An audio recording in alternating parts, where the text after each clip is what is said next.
when a person is having bloating regularly, so it happens after every single meal, it's happening very often, and there are of course medical criteria that we use to diagnose people who have just bloating versus functional bloating, or if it's actually part of a bigger problem, which is, it could be part of a bigger diagnosis. That is something that we need to investigate when it becomes a chronic issue. So if you experience bloating daily or even 3 times a week, but it's happening consistently, and that continues to happen for at least 3 months in a row, it is something that you need to, and I'm saying this is without any of the diarrhea or any of the other things we mentioned before, where they don't have bloody stools, they don't have excessive constipation or diarrhea, but just bloating, like low-grade bloating that's happening either on a daily or a weekly basis, and it's happening consistently. Then it is important to figure out why it's happening. And that is something I always tell my patients, we want to figure out why so that we can address the underlying cause, and you don't have to continue to depend on, just daily remedies. Like you don't have to keep drinking ginger tea every day just to relieve your bloating. You don't have to keep taking magnesium just to relieve bloating. Let's find out what's causing it.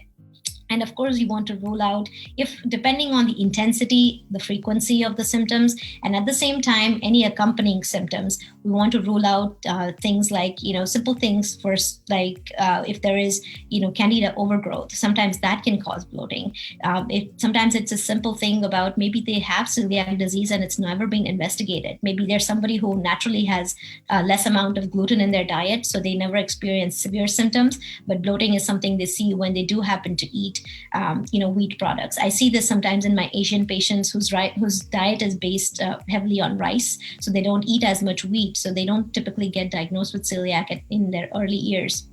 But we often find that either they have a carrier gene or they do have celiac disease. It's just that they've naturally not eaten wheat as much, and so haven't experienced too many symptoms. So things that we need to rule out first are if they have celiac disease or if they're a carrier for celiac disease. If they actually have inflammatory bowel disease, typically they will show an additional symptom in addition to bloating, and more than likely it would be something like blood in the stools, even if it's not very often. They would also see some mucus in the stools. They would see abdominal cramping. There's often intense amount of pain associated with patients who have inflammatory bowel disease, in which case I would refer them to a gastroenterologist to either get a colonoscopy or an endoscopy, whatever is appropriate based on the patient, and rule that out. Even simple things like pancreatic insufficiency. Not a lot of people pay attention to your pancreas. Often they associate pancreas only with insulin, but our pancreas actually produces a lot of enzymes that help us digest our fats and our proteins. And if it's not doing a great job of doing that, you will see patients who see chronic bloating. And this is when we can establish, if they actually have pancreatic insufficiency, we can establish a proper dosage for the amount of enzymes they need. People can actually take prescription strength enzymes if they have pancreatic insufficiency. We also want to rule out, the obvious things, like if there is an infection. Sometimes there is an infection. It could be candida overgrowth, but it could also be a parasitic infection that they happen to catch. Now people are not traveling as much, of course, but before that was a factor. If they've recently traveled and that's what triggered the bloating, then I would ask them where they had traveled, which areas of the world they had traveled to, or even if they had been on an airplane. It's always a good idea to rule out parasites, because they can contribute to having bloating as well. The other thing, and of course, eating disorders we talked about before, there is something called aerophagia, where people eat really fast, or they eat little, but they don't chew their food enough. And that can lead to bloating as well. So that could be a simple reason for their bloating, is they're not eating in a relaxed manner. So even ruling out simple things like that, maybe you need to sit down before you eat. And that may be a thing that will relieve your bloating. If you have a very high level of stress in your job or at home, high levels of anxiety can trigger bloating as well. So that's something that's, again, looking at the whole picture is important, because sometimes it may not be an actual gut problem, but it may be triggered because of anxiety. Because typically when you get anxious, your body doesn't do a great job of producing it goes into that fight or flight mode, and it's not resting and digesting, meaning it's not producing your enzymes optimally, and you can get more prone to having things like bloating or gas.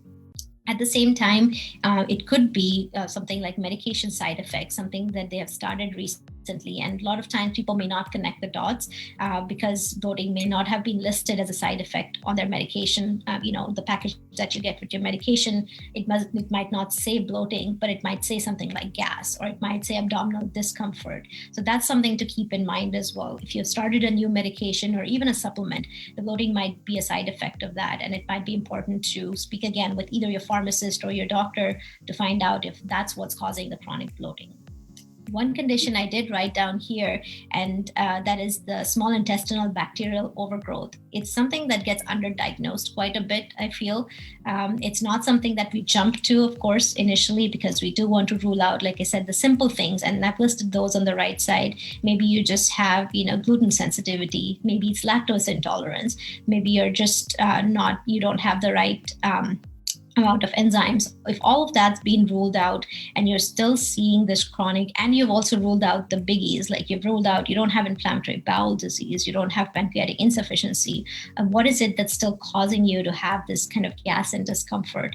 Then there's something that I look for is small intestinal bacterial overgrowth, which often manifests in different ways. For some people, they have no sensation of gas, but just fullness, or they just see the visual changes, like I don't feel like I have gas, but I can see my abdomen blow up. In fact, patients will show me their before and after pictures of before a meal and after a meal, and you can see how much their abdomen is actually distended. So finding out if you have that is an important aspect too, because if you do, then so the goal of this is to, if there is a chronic problem and you identify the underlying cause, you treat it accordingly. So if they do have small intestinal bacterial overgrowth, you treat that first. If they do have a parasitic infection, you want to treat that first, and that's how you will see a relief of their symptoms. And then you make sure that you follow through, that they don't fall back into the same pattern of getting that infection again.